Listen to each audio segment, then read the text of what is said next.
Naga Sasra dan Sabuk Inten. Audiobook, novel silat. Cerita, Esa Mintarja. Bab 111. Sementara itu Jaka Tingkir pun masih dalam keraguan-raguan. Ia belum tahu pasti kemana ia akan pergi. Namun akhirnya sampailah ia kepada keputusan yang sama sekali tidak diketahuinya, bahwa bahaya telah menunggunya di setiap saat. Yang mula-mula akan dilakukan oleh Tingkir itu sebenarnya lah kembali ke Tingkir untuk sementara. Ia ingin tinggal di rumah ibu angkatnya untuk sesaat menenangkan pikirannya. Baru dari sana ia akan menentukan apakah yang akan dilakukannya untuk seterusnya. Dengan penuh penyesalan, Jaka Tingkir yang juga bernama Mas Karbet itu berjalan menyusur hutan-hutan kecil, kembali ke kampung halamannya, Tingkir. Betapapun penyesalan itu menghentak-hentak dadanya, namun semuanya itu telah berlalu. Keputusan Baginda telah dijatuhkan atasnya. Dan ia tidak akan dapat mengubahnya. Namun betapapun juga, masih tersimpan harapan di dalam hatinya, bahwa suatu ketika Baginda akan mengampuninya. Bukankah Baginda berkata bahwa ia dibuang dari Demak sampai keputusan itu dicabut? Bukankah dengan demikian, ia masih dapat mengharap Baginda mencabut keputusannya? Tetapi seandainya tidak pun, maka ia tidak akan bersakit hati kepada Baginda. Baginda telah cukup melimpahkan kasih sayangnya kepadanya. Tetapi apabila dikenangnya Tumenggung Prabasemi, maka dadanya seakan-akan meledak karenanya. Kadang-kadang timbul juga penyesalannya, kenapa Tumenggung yang gila itu tidak dibunuhnya? Bagaimanakah kelak, apabila maksud Tumenggung itu, karena kelicikannya dapat tercapai? Terdengar Karbet menggeretakkan giginya. Ia tidak akan dapat melihat putri itu dipersandingkan dengan Tumenggung yang gila itu. Akan aku bunuh ia di persandingan, geramnya. Karbet berjalan terus siang dan malam. Hanya kadang-kadang saja ia berhenti. Menikmati sejuknya udara di hutan-hutan yang rindang. Mendengarkan burung bernyanyi. Namun kalau didengarnya suara angin berdesir lembut, maka hatinya pun berdesir pula. Sekali-kali dikenangnya suara putri Baginda yang lembut di telinganya. Hem! Karbet menarik nafas dalam-dalam. Kenapa aku sekarang berpenyakit gila? Bukankah penyakit ini telah hampir sembuh ketika aku berada di Karang Tumaritis? Namun betapa pedih hati anak muda itu. Pedih sebagaimana anak muda yang dipisahkan dari seorang gadis yang telah menambat hatinya, pedih sebagai seorang prajurit yang diusir dari keprajuritannya. Salahku sendiri, gumamnya. Karbet pun kemudian berjalan terus. Ia ingin cepat-cepat sampai ke Tingkir untuk mencium tangan ibu angkatnya. Akan diciumnya tangan itu sebagai pelepas pedih hatinya yang selama ini seakan-akan menjadi semakin parah. Namun ketika Karbet itu sudah semakin dekat dengan Tingkir, terasa ada sesuatu yang menyentuh-nyentuh hatinya. Firasatnya sebagai seorang yang selalu berkeliaran di tempat-tempat yang berbahaya telah memperingatkannya untuk berhati-hati. Dan sebenarnya lah, sesaat kemudian terasa bahwa jalan di hadapannya yang melintas hutan yang tidak begitu lebat itu, tampak tidak sewajarnya. Jalan itu terlalu sepi. Ia tidak melihat seekor burung pun yang terbang melintas, atau seekor bintang kecil lainnya yang berlari-lari menyeberangi jalan. Karena itu, Karbet menghentikan langkahnya. Kemudian terdengar ia bergumam, kalau kesepian itu disebabkan karena binatang buas, maka biasanya harimau atau ular besarlah sebabnya. Tetapi kalau ada sebab lain, maka tak tahulah. Maka Karbet pun kemudian bersiap-siap menghadapi setiap kemungkinan. Harimau, ular atau apa saja. Tetapi untuk beberapa lama tak ada apapun yang dilihatnya. Meskipun demikian, kesepian itu masih meragukannya. Dengan demikian, maka Karbet tidak mau berjalan maju lebih jauh lagi. Bahkan kemudian dengan tenangnya ia duduk bersandar pada sebuah pohon. Namun segenap panca inderanya telah dipasangnya baik-baik. Setiap desir angin yang betapapun lirihnya, pasti akan didengarnya, dan setiap gerak yang betapapun lembutnya, pasti dilihatnya. Tetapi alangkah terkejutnya anak muda itu. Ia mendengar suara berdesir di belakangnya. Didengarnya pula dengus nafas perlahan-lahan. Namun sama sekali bukan nafas harimau ataupun dengus ular. Nafas itu adalah nafas seseorang. Aneh, kata Karbet di dalam hatinya. Kalau sebab daripada kesenyapan itu adalah manusia. Bukankah jalan ini sering dilewati orang dari dan ke Tingkir? Dan bukankah manusia tidak akan menakut-nakuti binatang-binatang kecil itu? Namun akhirnya Karbet sampai pada kesimpulannya bahwa manusia pun mungkin pula. Mereka pasti berada di dalam semak-semak. Pasti lebih dari satu sehingga binatang-binatang menjadi ketakutan. Karena kesimpulannya itulah maka kemudian Karbet menjadi lebih berhati-hati. Manusia, apalagi lebih dari satu, baginya akan lebih berbahaya daripada harimau atau binatang-binatang lain. Dan apa yang diduganya itu segera terjadi. Ketika Karbet mendengar langkah seseorang meloncat di belakangnya, maka segera ia pun melenting tegak pada kedua kakinya yang kokoh kuat. Kini di hadapannya berdiri seseorang yang bertubuh tinggi tegap dan berdada bidang. Dari sela-sela bajunya tampak rambut yang lebat tumbuh di dadanya. Alangkah terkejutnya Karbet melihat orang itu, sehingga dengan serta-merta ia menyapanya, "Kakang Sembada." Sembada tersenyum. "Ya akulah," jawabnya. Karbet mengerutkan keningnya. Ia melihat wajah Sembada yang garang, karena itu segera ia dapat menyangka, bahwa kedatangannya bukanlah dengan maksud yang baik. Tetapi Karbet tidak mau segera berprasangka jelek. Dicobanya kemudian untuk menghilangkan setiap kesan yang gelap dari wajahnya. Dengan senyum kecil Karbet kemudian berkata, "Kedatangan Kakang sangat mengejutkan aku." Wajah Sembada masih tetap garang. Bahkan kemudian dengan tajamnya ia memandangi tubuh Jaka Tingkir itu. Tidak seberapa besar," katanya di dalam hati. "Apakah dalam tubuh itu benar-benar tersimpan aji lembu sekilan?" Karena Sembada tidak segera menjawab, maka Karbet bertanya pula, "Apakah keperluan Kakang, sehingga Kakang sampai kemari?" Sembada menggeram. Ia ingin segera menyelesaikan pekerjaannya. Karena itu ia tidak berbicara melingkar-lingkar. Langsung saja dikatakannya apa yang dikehendaki. Dengan nada datar ia berkata, "Karbet, aku adalah Seraya Adi Tumenggung Prabasemi."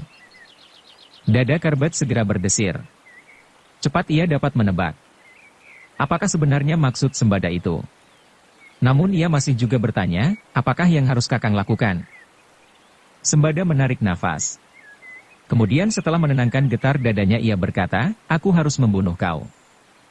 Meskipun Karbet telah menyangka, namun pengakuan yang tiba-tiba itu mengejutkannya juga. Sesaat ia terpaku diam. Ditatapnya wajah Sembada yang garang itu. "Jangan mempersulit pekerjaanku, Karbet. Aku dan kau tidak pernah mempunyai persoalan apapun. Aku tidak pernah menyakiti hatimu, dan kau tidak pernah menyakiti hatiku pula.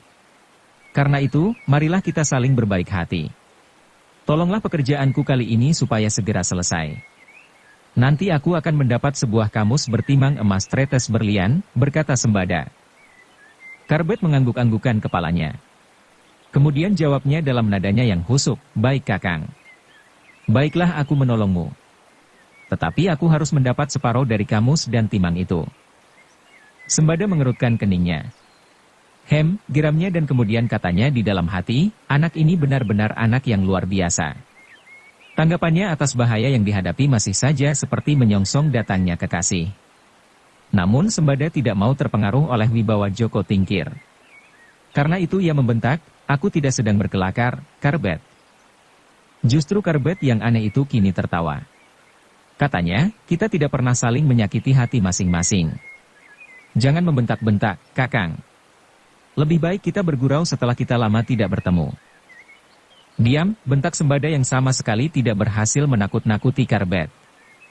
Meskipun demikian sekali lagi ia menggertak, Mati dan mati ada 1000 jalan. Apalagi di hutan ini. Di pembaringan pun orang dapat sekarat. Ayo, tundukkan kepalamu supaya kau tidak mengalami derita di saat-saat terakhir." Sembada menjadi marah bukan buatan ketika Karbet malahan tertawa bergelak-gelak. Dengan memegang perutnya, anak muda itu berkata, "Ah, Kakang. Masih saja Kakang teringat akan pekerjaan Kakang. Kita sekarang tidak sedang berada di pembantaian, Kakang." Wajah Sembada menjadi merah padam. Namun sebelum ia membentak-bentak lagi, Karbet pun terkejut. Ia mendengar desir di semak-semak. Karena itu maka katanya di dalam hati, "Benar dugaanku. Tidak hanya seorang." Dan sesaat kemudian Karbet menggeser kakinya. Dari sisinya melontarlah seorang yang akan lebih tua dari Sembada. Namun tampaklah betapa orang itu jauh lebih tenang dan meyakinkan. Orang itulah Kiai Sambirata. Dengan lemahnya Kiai Sambirata menganggukkan kepalanya. Dan dengan sarah ia berkata, "Apakah angger yang bernama Karbet?" Karbet mengangguk. Namun terasa bahwa ia harus lebih waspada karenanya. Meskipun ia tidak bergerak dari tempatnya, namun ia benar-benar tidak mau menjadi lembu bantaian. Karena itu segera dengan diam-diam diterapkannya ajinya yang dahsyat, lembu sekilan. Sambirata melihat wajah Karbet yang tegang. Tetapi ia tidak segera menyadari bahwa dengan sikap yang sederhana itu, Karbet telah matek ajinya lembu sekilan. Karena itu, masih saja Kiai Sambirata yang terlalu percaya kepada dirinya itu berkata, benarkah aku berhadapan dengan Angger Jaka Tingkir? Karbet mengangguk, ya. Akulah Karbet, yang juga disebut orang, Jaka Tingkir. Kiai Sambirata mengangguk-anggukan kepalanya. Akulah yang bernama Sambirata. Karbet memandang orang itu dengan seksama. Di Demak, nama itu memang pernah didengarnya. Tetapi ia tidak pernah menaruh perhatian. Kini tiba-tiba orang itu datang kepadanya dengan maksud yang tidak sewajarnya. Dengan demikian, maka Karbet itu benar-benar harus berhati-hati. Ia tahu benar-benar bahwa Sembada adalah kakak seperguruan Prabasemi dan Sambirata adalah orang yang kurang disenangi oleh masyarakat Demak karena pekerjaannya. Ternyata kini mereka berdua bergabung untuk melenyapkannya. Meskipun demikian sebenarnya Karbet sama sekali tidak gentar. Kalau perlu, katanya, aku terpaksa membunuh untuk mempertahankan hidupku. Yang berbicara kemudian adalah Sambirata. Angger. Baiklah aku berterus terang. Kami berdua dengan beberapa murid-muridku datang untuk membunuh Angger. Kalau Angger ingin mencoba, lawanlah kami. Kami tidak mempunyai banyak waktu. Sekali lagi Karbet terkejut. Ternyata mereka tidak hanya berdua. Tetapi justru karena itu timbullah marahnya. Wajahnya yang riang menjadi kemerah-merahan karena nyala api kemarahan yang membakar dadanya. Dengan lantang anak dari Tingkir itu menjawab, Paman dan Kakang Sembada. Kita adalah manusia yang mempunyai sifat mempertahankan hidup yang dikaruniakan kepada kita. Aku harus mencoba mempertahankan hidup itu sekuat-kuat tenagaku. Kalau Yang Maha Esa berkenan, maka jangan menyesal kalau kalian berdualah yang akan mendahului aku. Jangan membual. Meskipun kau kekasih jin, setan, peri, perayangan, namun kalau tidak mampu menangkap angin, jangan mencoba menengadahkan kepalamu, bentak Sembada dengan kasarnya. Langit dan bumi menjadi saksi. Kalau terjadi pertumpahan darah di sini, bukan akulah yang bersalah, sahut Karbet. Sembada sudah tidak dapat menahan diri lagi. Timang emas bertetes berlian benar-benar menarik hati, apalagi anak muda itu benar-benar telah membakar telinganya. Karena itu, cepat-cepat ia meloncat dan memukul dada Karbet sekuat-kuatnya. Karbet melihat gerak Sembada itu, namun ia sama sekali tidak menghindarinya. Namun wajahnya menjadi tegang dalam penerapan ajian yang setinggi-tingginya, daya pertahanan dalam aji lembu sekilan. Tenaga Sembada adalah tenaga yang luar biasa kuatnya. Namun ia masih mempergunakan kekuatan jasmaniah melulu. Karena itu, ketika tangannya membentur dada Karbet alangkah terkejutnya. Karbet itu masih saja tegak seperti tonggak. Sedang kedua kakinya yang kokoh kuat seakan-akan berakar jauh menghujam ke pusat bumi. Bahkan terasa, seakan-akan tangan Sembada itu menghantam sesuatu yang tak dapat dilihatnya. Tetapi tangannya itu seakan-akan sama sekali tidak menyentuh dada Karbet. Ketika ia menyadari serangannya itu gagal, maka segera ia meloncat surut. Dengan marahnya ia menggeram, sambil menunjuk wajah Karbet itu dengan ujung jarinya. Setan, genderuwo. Hi Karbet. Apa kau sangka aji lembu sekilan itu tak akan terlawan? Karbet tidak menjawab. Namun sekilas ia melihat Sambirata bergeser.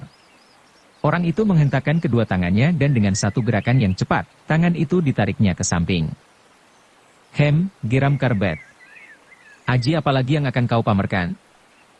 Sambirata benar-benar tersinggung. Ia memang memiliki kekuatan yang melampaui kekuatan orang-orang kebanyakan. Dengan pemusatan pikiran dan kehendak, maka Sambirata dapat menyalurkan kekuatan itu.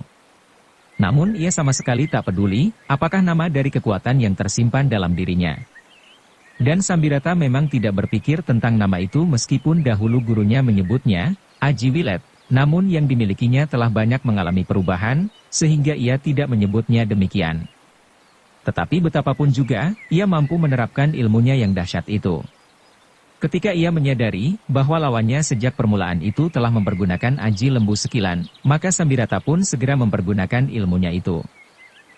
Dengan serta-merta, Sambirata meloncat pula dan langsung memukul wajah Karbet. Karbet melihat serangan itu, dan ia pun menyadari bahwa Sambirata tidak sekadar menyerangnya dengan tenaganya, namun pasti sudah dilambari dengan suatu ilmu yang berbahaya. Karena itu, Karbet pun segera menarik diri satu langkah ke samping, sehingga serangan Sambirata dapat dihindari. Namun Sambirata benar-benar lincah. Sekali lagi ia melenting seperti sikat, dan Karbet tidak sempat untuk menghindari, ketika kaki Sambirata itu langsung menghantam lambungnya. Terjadilah suatu benturan yang tajam, antara kekuatan ilmu Sambirata melawan lembu sekilan. Akibatnya pun dahsyat pula. Dan sekali ia berguling. Sedang Sambirata pun terdorong oleh kekuatannya sendiri yang seakan-akan membentur dinding baja. Terasa pula dadanya menjadi pedih. Karena itu segera ia memusatkan segenap kekuatan lahir dan batinnya untuk melawan tekanan yang seakan-akan menghentak-hentak di dalam dadanya itu. Karbet yang baru saja berhasil menguasai dirinya, setelah aji lembu sekilan berhasil ditembus, meskipun tidak terlalu berbahaya oleh Sambirata, terkejut sekali melihat serangan Sembada. Sekilas ia masih sempat melihat Sembada itu menjulurkan kedua tangannya ke belakang, sedang kedua tangannya kemudian mengepal di lambungnya. Seperti yang dilakukan Prabasemi, geramnya. Namun serangan itu telah tiba, sedemikian cepatnya, sehingga kali ini pun Karbet tidak dapat menghindar. Karena itu, maka sekali lagi aji lembu sekilan yang baru saja digoncangkan oleh Sambirata itu kembali berguncang. Aji Sembada menembus aji lembu sekilan yang belum mapan kembali. Sekali lagi Karbet berguncang dan terbanting di tanah. Kali ini ia harus berguling beberapa kali untuk mendapatkan jarak dari lawan-lawannya.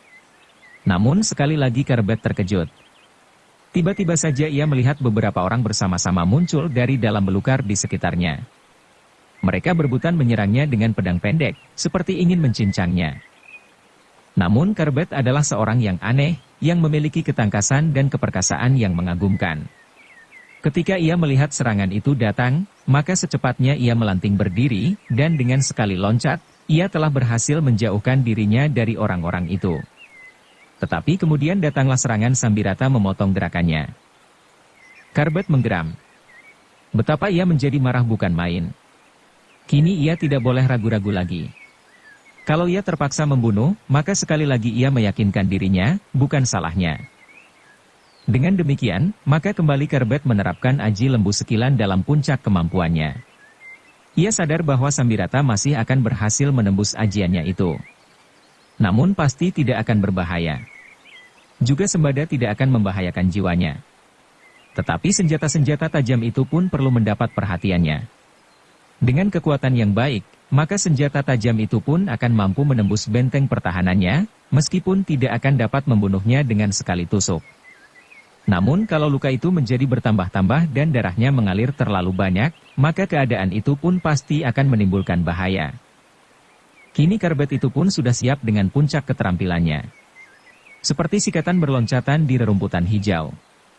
Karbet menghindari setiap serangan lawannya, dan bahkan beberapa orang telah terpelanting dan terbanting jatuh.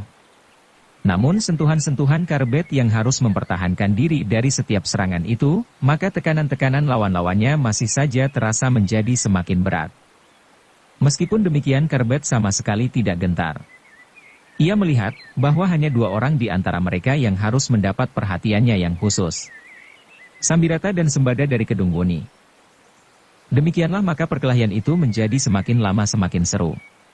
Beberapa orang murid Sambirata itu sama sekali tak berdaya menghadapi kelincahan Karbet. Mereka menjadi benar-benar tidak dapat mengerti bahwa setiap kali mereka menusukkan pedang-pedang mereka, maka seakan-akan mereka sama sekali tak menyentuh tubuh lawannya, meskipun lawannya tidak berusaha untuk menghindar. Hanya dalam kesempatan-kesempatan yang sangat baik, selagi mereka sempat mengerahkan segenap kekuatannya, maka pedangnya dapat menggores kulit Karbet. Dan beberapa tetes darah mengalir dari luka itu. Namun setiap tetes darah yang tumpah, seakan-akan merupakan tetesan minyak yang menyirami api kemarahan di dalam dada anak muda dari Tingkir itu. Betapa kemudian ia tidak lagi mengendalikan dirinya. Dengan kecepatannya bergerak, maka ia pun segera berhasil menjatuhkan beberapa lawannya. Murid-murid Sambirata itu jatuh bangun tak henti-hentinya. Sekali-kali mereka merasa bahwa lawannya yang hanya seorang itu akan segera binasa.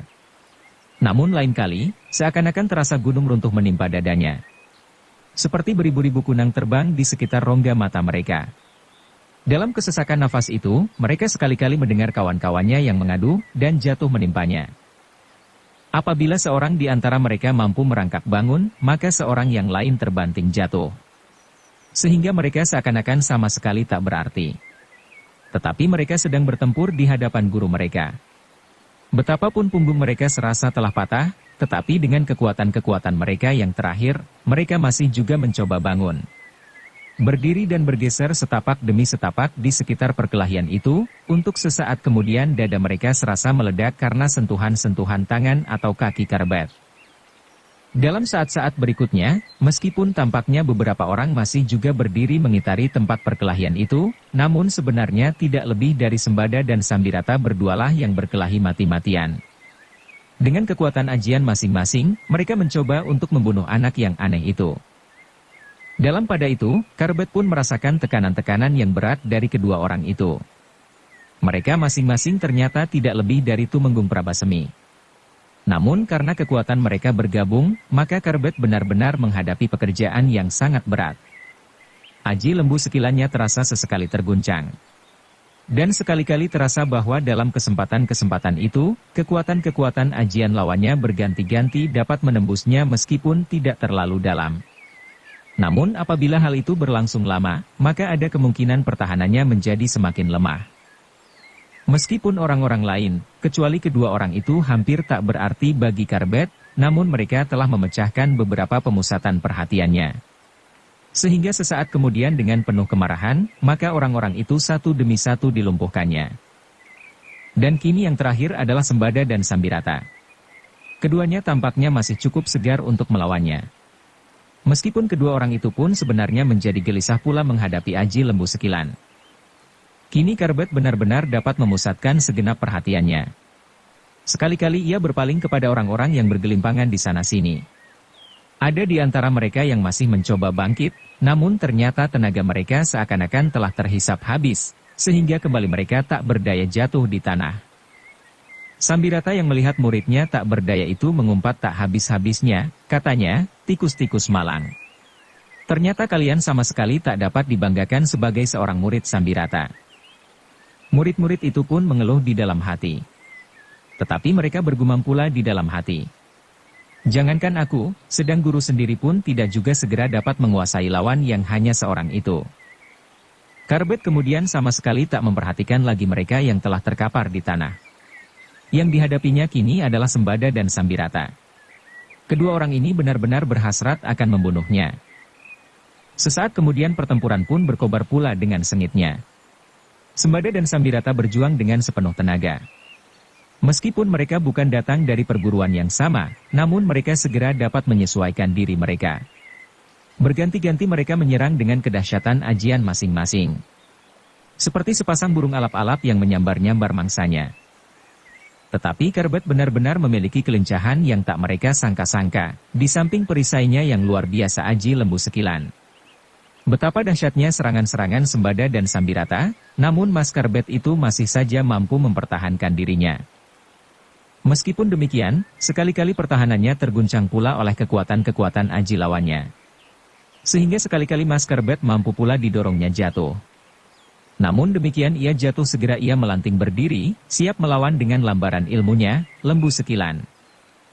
Tetapi betapapun Karbet berjuang dalam keadaannya itu, namun ternyata bahwa lawannya bukan seorang Prabasemi.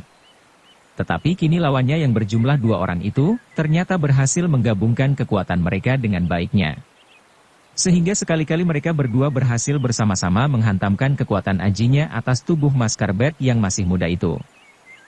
Dengan demikian, maka Mas Karbet itu semakin lama menjadi semakin terdesak karenanya. Dan tekanan ini telah membakar jantungnya. Kemarahan semakin lama menjadi kian memuncak, seakan-akan telah mendidihkan seluruh darahnya. Ia tidak mau mati karena pokal Prabasemi. Meskipun pusat kemarahannya berkisar kepada Tumenggung Prabasemi, dan meskipun disadarinya bahwa kedua orang yang datang bersama murid-muridnya itu tidak lebih dari orang-orang suruhan yang ingin mendapatkan upah karena perbuatannya itu, namun apabila tak dimilikinya cara lain, maka cara satu-satunya untuk menyelamatkan dirinya adalah membunuh lawan-lawannya. Karena itu, Karbet yang marah itu masih mencoba untuk mengurangi kesalahan-kesalahan yang mungkin dilakukannya. Kalau ia terpaksa membunuh, dan perbuatannya itu didengar oleh Sultan, maka apakah Sultan tidak menjadi semakin murka kepadanya? Karena itu, maka untuk terakhir kalinya Karbet itu mencoba mencegah bencana yang semakin berlarut-larut. Katanya, "Kakang Sembada, aku minta Kakang berpikir sekali lagi, apakah yang Kakang lakukan itu sudah Kakang anggap benar?" Sembada masih menyerang Karbet dengan dahsyatnya. Meskipun demikian ia sempat juga menjawab, "Jangan banyak bicara. Aku bukan anak-anak."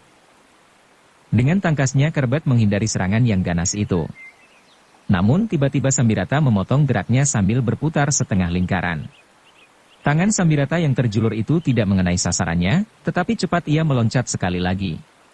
Ajinya yang dahsyat terayun tepat mengarah tengkuk Karbet. Karbet masih berusaha untuk menghindar, namun kesempatannya terlalu sempit. Yang dapat dilakukan adalah meloncat surut selagi ia masih berjongkok. Gerakan-gerakan khusus yang sulit dilakukan oleh orang lain. Karena itu Sambirata terkejut bukan buatan. Sekali lagi serangannya tak mengenai lawannya. Tetapi dalam pada itu Sembada telah siap dengan serangannya pula. Demikian Karbet menyentuh tanah, Sembada meloncat dengan cepatnya melontarkan aji sapu anginnya ke arah punggung lawannya. Kali ini kesempatan Karbet benar-benar sangat sempit. Karena itu ia hanya dapat berputar dan dengan puncak kekuatan aji lembu sekilan yang dimiliki ia melawan pukulan aji sapu angin. Ternyata dengan gerakan yang pendek itu, pukulan Sembada tidak tepat mengenai sasarannya. Tangannya itu hanya mampu menyentuh pundak Karbet. Sedang pundak Karbet telah dilindungi pula oleh lembu sekilan, sehingga pukulan yang melesat itu sama sekali tak mampu menerobos perisai Karbet yang dahsyat itu. Sembada menggeram. Namun kali ini serangan Karbetlah yang menyambar perutnya. Dengan berputar pada satu kakinya, Karbet membuat serangan dengan kakinya menyambar lawannya dengan dahsyatnya. Tendangan yang tidak disangka-sangka. Karena itu, maka Sembada dengan tergesa-gesa meloncat surut. Namun Karbet tidak membiarkannya, sekali ia meloncat maju, dan sekali lagi kakinya menjulur lurus ke dada lawannya. Serangan itu sedemikian cepatnya, sehingga Sembada tak mampu lagi untuk mengelak. Karena itu, maka dengan sepenuh tenaga, dilawannya serangan Karbet itu dengan aji sapu angin, sehingga terjadilah benturan yang dahsyat antara aji lembu sekilan yang melindungi serangan Karbet, melawan aji sapu angin. Sembada itu pun tergetar surut beberapa langkah, namun Karbet pun terlontar pula mundur. Aji lembu sekilan dalam patrap penyerangan memang tidak sekuat dalam patrap pertahanan. Karena itu terasa pula, nyeri-nyeri menjalari tubuh anak muda dari tingkir itu. Apalagi sesaat kemudian Sambirata telah melontarkan serangannya pula, sehingga Karbet yang belum memiliki keseimbangan yang mantap itu terpaksa menjatuhkan diri dan berguling beberapa kali menghindari kekuatan aji Sambirata. Keadaan Karbet semakin lama benar-benar menjadi semakin sulit. Aji lembu sekilannya beberapa kali telah berhasil digoncangkan oleh kekuatan aji kedua lawannya bersama-sama. Meskipun demikian ia masih berteriak, "Kakang Sembada dan Paman Sambirata, aku kini memperingatkan kalian untuk yang terakhir kalinya. Pergilah dan katakan kepada Prabasemi bahwa Karbet telah mati. Aku tidak akan datang ke Demak sebelum Sultan mengampunkan kesalahanku." Dalam waktu yang tidak tertentu itu, mudah-mudahan Prabasemi telah melupakan dendamnya kepadaku. Yang terdengar kemudian adalah suara Sembada dan Sambirata tertawa hampir bersamaan. Tetapi suara Sembada yang lebih kasar dari Sambirata itu ternyata jauh lebih keras. Katanya di antara gelak tawanya, "Hai anak yang bernasib jelek. Sesaat sebelum kau mati, kau masih punya waktu untuk menyombongkan dirimu." Dan terdengar Sambirata berkata pula, Angger ternyata menyadari kesulitan yang Angger alami. Menyerahlah supaya Angger tidak menjadi lelah. Perjalanan ke akhirat masih panjang, dengan demikian Angger masih menyimpan sisa tenaga untuk perjalanan itu. Karbet menjadi marah bukan alang kepalang. Matanya kini memancar hijau kebiru-biruan sebagaimana sinar mata harimau di kegelapan. Dengan parau terdengar suaranya gemetar karena marah, "Kalau begitu terserahlah. Aku tidak mau mati. Bagiku lebih baik membunuh daripada dibunuh tanpa sebab." Sekali lagi Sembada dan Sambirata tertawa. Tetapi tiba-tiba suaranya terputus karena melihat Karbet meloncat mundur. Dengan pancaran mata yang aneh, biru kehijauan Karbet memandang kedua lawannya berganti-ganti. Kemudian dengan wajah tegang anak muda itu menggosokkan kedua telapak tangannya, meloncat dengan garangnya dan tegak di atas kedua kakinya yang renggang. Sesaat kemudian ditekuknya kedua lututnya, siap melontarkan serangan yang dahsyat, Aji Rogrog Asem. Sebenarnya lah Karbet pada saat itu telah benar-benar kehilangan pengamatan diri. Karena goncangan pada Aji Lembu Sekilan akibat serangan-serangan kedua lawannya bersama-sama, maka hatinya pun serasa diguncang-guncang. Karena itu, maka pada saat terakhir ia tidak mampu menahan kemarahannya.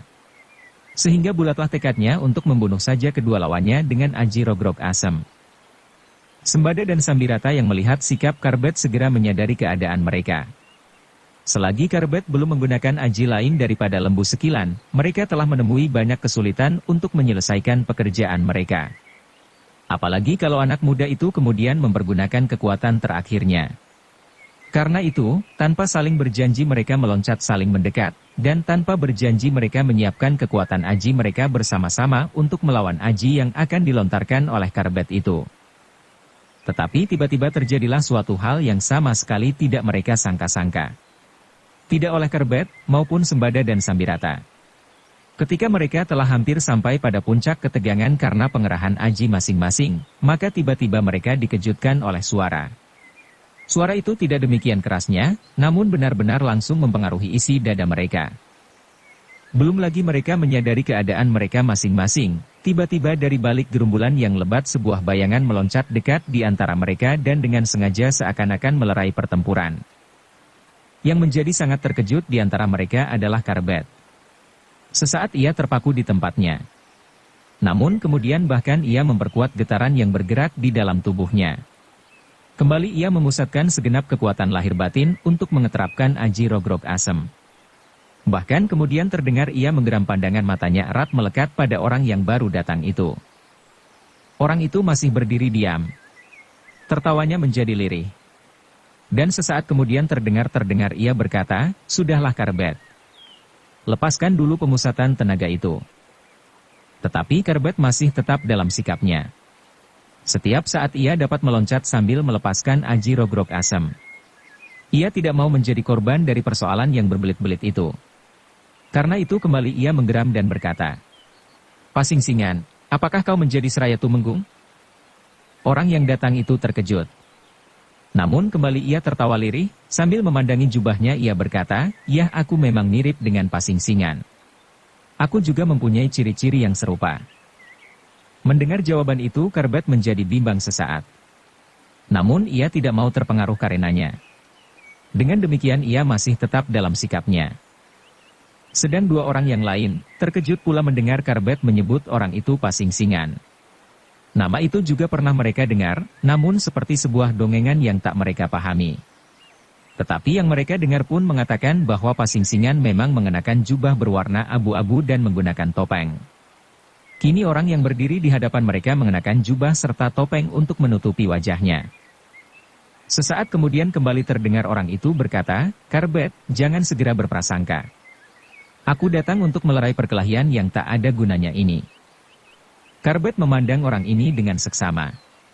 Dengan penuh kewaspadaan ia bertanya, "Apa sebabnya kau melerai perkelahian ini?" Kembali orang itu tertawa, kemudian kepada Sembada ia berkata, "Kisanak, lepaskan maksudmu untuk membunuh anak muda ini. Sebab dengan demikian, kalian telah melakukan kesalahan yang sangat besar." Sesaat Sembada dan Sambirata saling berpandangan. Namun kemudian terdengar Sembada berkata, "Siapakah kau sebenarnya? Namaku dan diriku sama sekali tidak penting bagimu. Namun kau minta, pikirkan sekali lagi. Apakah keuntunganmu dengan membunuh Karbet?" Kembali Sembada dan Sambirata terdiam. Namun seperti Karbet mereka pun memandang orang yang tegak di hadapan mereka, dengan jubah yang keabu-abuan itu dengan tidak berkedip. Sehingga, sesaat kemudian, terdengar orang itu berkata, "Sekarang pulanglah kalian ke rumah masing-masing.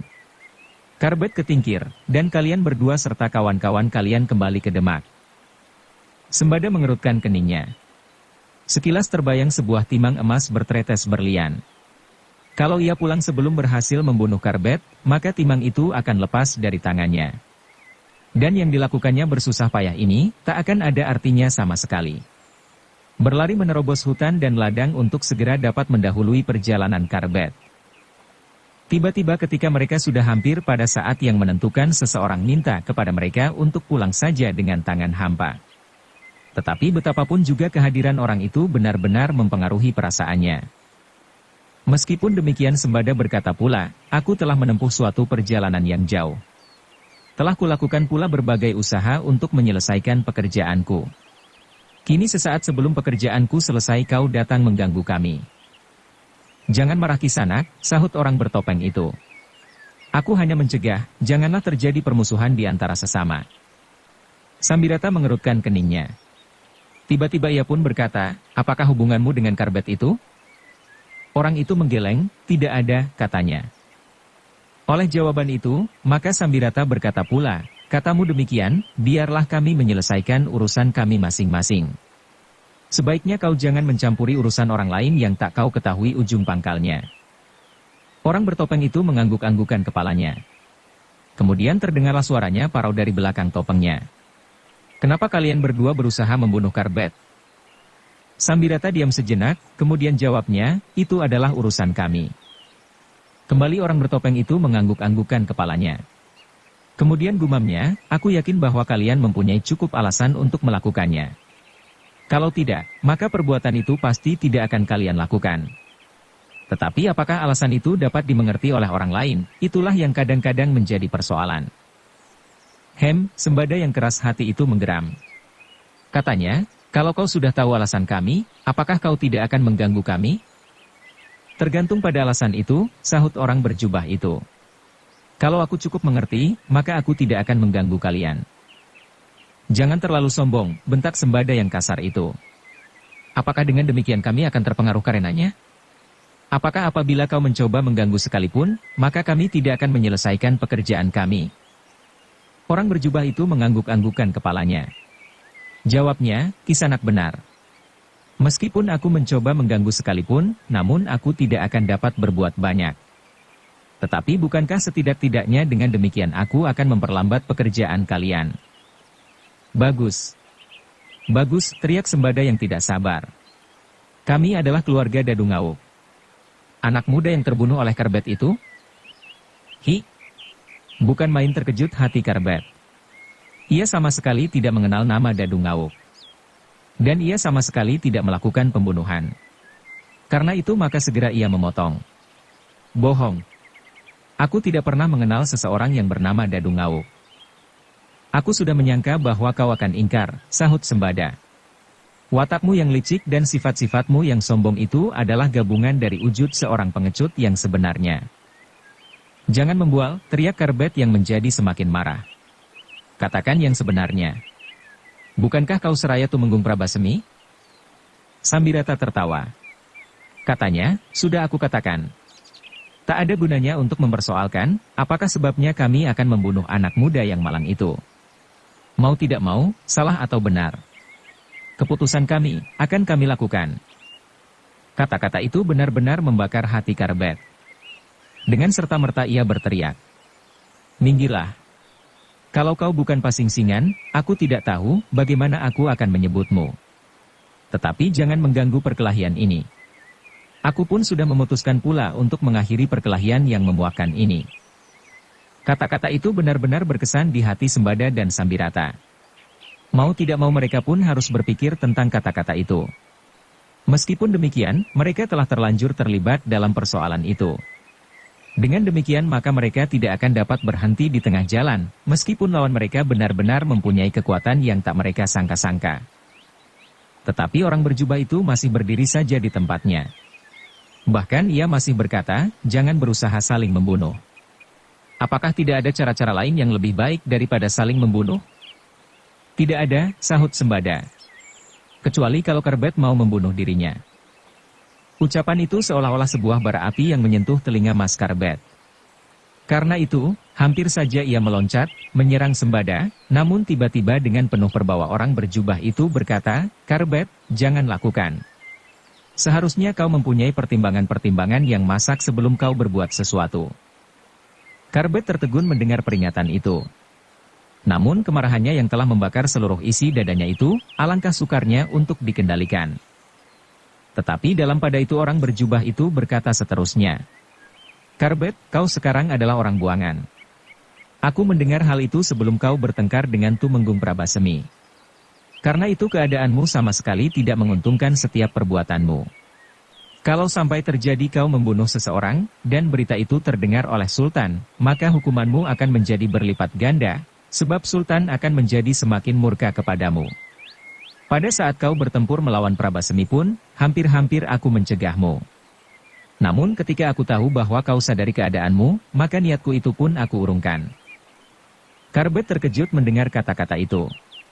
Kalau demikian, maka orang berjubah itu telah mengikutinya sejak ia meninggalkan Demak. Orang itu ternyata melihat bahwa ia telah bertengkar dengan Tumenggung Prabasemi, sehingga daripadanya ia mengetahui bahwa kini ia adalah orang buangan. Namun dalam pada itu, peringatan yang diberikan kepadanya benar-benar telah menyentuh hatinya. Peringatan yang sebenarnya sejak semula telah dipikirkannya. Tetapi ketika kemarahannya telah memuncak, serta hidupnya sendiri telah terancam, maka pertimbangan-pertimbangan itu lenyap dari kepalanya. Dan kini, ia mendengarkan dari orang lain. Orang lain yang tidak dikenalnya. Tetapi peringatan yang diucapkan oleh orang berjubah itu telah menyalakan kemarahan Sembada dan Sambirata. Orang berjubah itu seakan-akan mengatakan bahwa Karbet itu pasti akan berhasil membunuh mereka berdua. Meskipun mereka datang hanya sekedar untuk mendapatkan timang emas, dan meskipun harga nyawanya jauh lebih mahal dari harga timang emas itu, namun mereka tidak mau pula bahwa harga diri terlalu direndahkan. Karena itu, maka terdengar Sembada menjawab, "Hi, orang bertopeng. Pergilah. Jangan ribut tentang nyawa kami. Apakah kau sangka bahwa Karbet itu dapat membunuh kami berdua? Kalau kau sudah melihat sejak permulaan dari perkelahian ini, maka kau akan tahu bahwa umur Karbet sudah melekat di ujung rambutnya. Namun sesaat sebelum ia mati, maka kau datang mengganggu kami." Omong kosong, potong Karbet yang hatinya telah menjadi panas kembali. Bersambung ke bab 112. Dukung kami dengan subscribe, follow, like, komen dan share. Terima kasih.